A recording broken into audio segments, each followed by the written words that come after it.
Hi guys, this is Jeff at Slavens Racing, and this video is about cold seizures. Seen quite a few postings on them lately, and I've had people send me piston pictures and recently via email. And so I just thought I'd dive into this and kind of explain what they look like, what they are, and how to prevent them. So let's start out with what they look like. So if you've seized your bike and you're not sure why,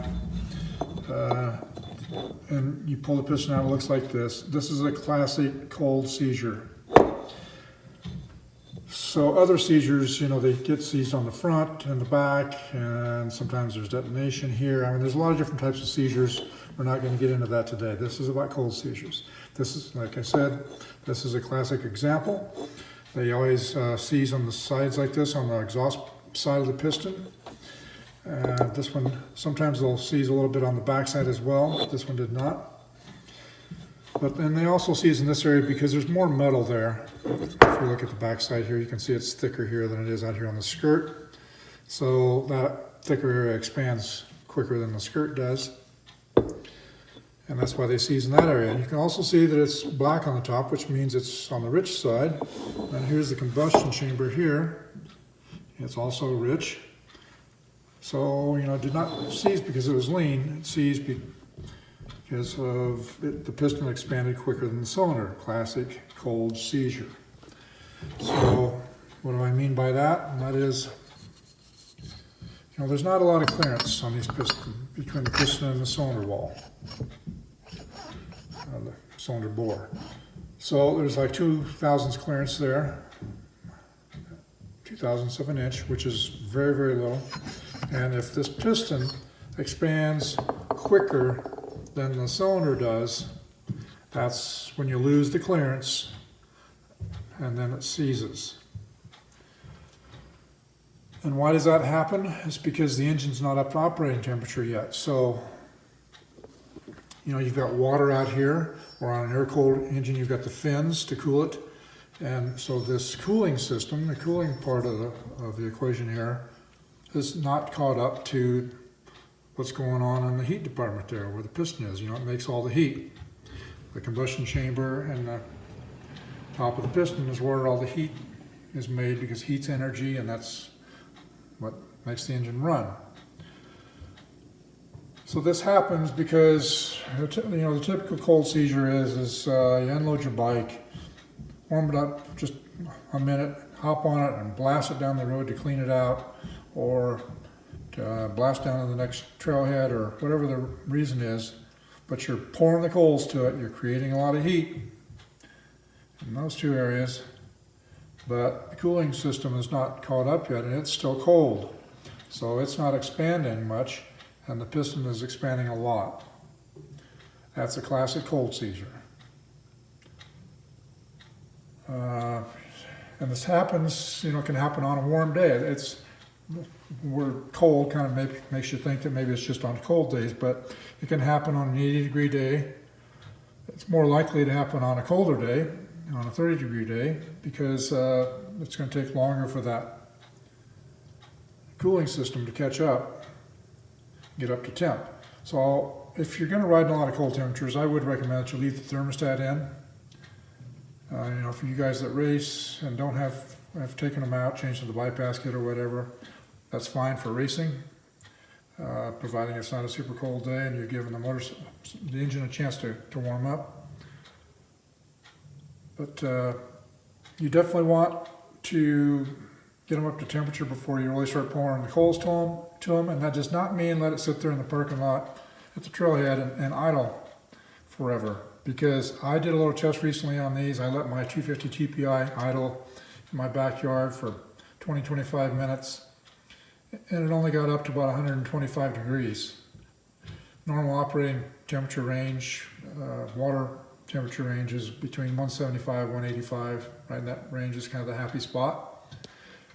And also you want to get your engines up to those normal operating temperatures just so the motorcycle performs correctly. So if the fueling can match, it's made for correct engine temperatures, not extremely cold temperatures. So anyhow, so from here I'm going to go over to the bike and kind of show you what I did there and explain it a little bit further. So hold on just a second. So I installed a lambda sensor on my 300. I drilled a hole in the pipe, welded a bung onto it.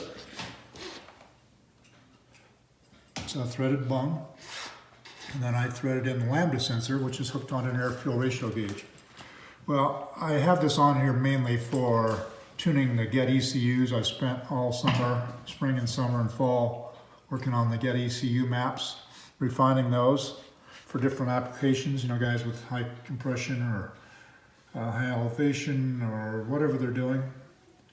So I didn't put this on here just to sort out this cold seizure issue, because I'm well aware of cold seizures. I've been doing this forever. Cold seizures are really simple to figure out. But anyhow, so I've got the lambda sensor on here. And that hooks onto this gauge, this COSO gauge, which gives me the air-fuel ratio.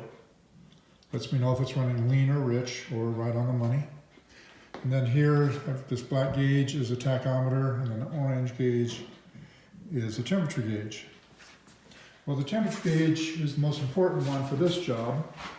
And there's also another one down here on my fan kit, but you know, obviously you have to stop to look at that one. At least I do. I'm not talented enough to look at that while I'm riding. So just to give you some ideas of why this happens more often in the wintertime versus the summertime, this gauge tells it all right here. So I've been out the last 2 weekends riding. Last weekend was a 40-degree day when I was riding, 40 degrees Fahrenheit. So kind of chilly, but not too bad. And the engine temperature would never get above 175, and that was on tight trails. And here's the kicker. My right radiator, I blocked it off with some black tape. There's a bulletproof radiator goes behind that, and I just put tape over that. So one radiator is blocked off, the other one's not. And even with one radiator blocked off, on the tighter trails, it still never surpassed 175 degrees Fahrenheit. When I got on faster trails, on that 40-degree day, you know, third, fourth gear trails, it would drop down to 145, 150. And then when I pulled it out on the dirt road, it got down to 105, 110. So definitely way below normal engine operating temperatures. So if you just hopped on the bike, you know, started up and after unloading at your truck and maybe blasted down the road to clean it out, or just to run down to the next trailhead or something, and if you're revving the guts out of it and the heat department is cranking up the heat, you're going to cold seize it. That's all there is to it. So on the second weekend, which was this past weekend, it was a 60-degree day, 55 to 60, right in there. And I left that radiator taped up, and but I was on faster trails, so I was running, you know, second, third, fourth gear, and it still never kicked on the fan. The fan is set at 188, and it never kicked on the fan. And when I got on a dirt road, it dropped down to about 145, 150. So still well below the normal operating temperatures. So I'm telling you that just to give you an idea of the temperature ranges that you can get on these cooler days. And I'd highly recommend that you mount one of these temperature gauges up here on your handlebars area somewhere so that you can monitor it, because it will definitely keep you out of trouble. You know, that little $45 gauge could save you $500-600 in parts, and that's not even including your labor. So something to think about. Oops, I almost forgot a couple things. One is the guys who are snow biking with 300s, or even the big bore bikes, you know, 500s and up. They've already figured all this out, and some of them have plastic pieces that they put in front of the radiators, you know, rather than my rig job here with the black tape. They make, like, they take pieces of Lexan or plastic of some sort, and one guy even told me he's got a series of them with different slots and holes in them for different days. He's kind of figured out that on, you know, 30-degree day he needs this one, and on a colder day he needs that one, yada yada. But anyhow, so that's something to think about if you're going to ride on cold days a lot. And also, I wanted to clarify that I'm not implying that every time your temperature drops below the normal operating range that you're going to seize your bike, because that is not how it works. Seizures happen close to the truck, you know, before your engine's warmed up. There's plenty of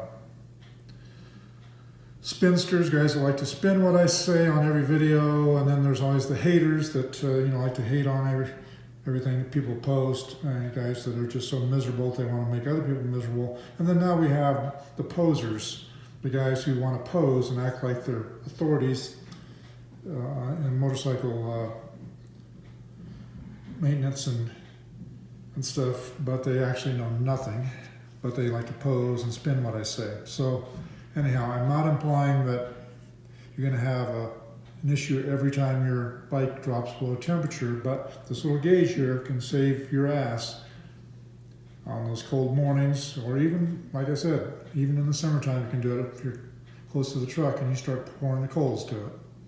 So mainly just trying to give you some things to think about to help you keep your bike going and not having expensive problems.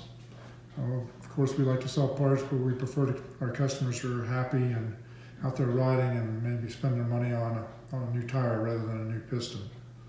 So get out and ride. That's all for now.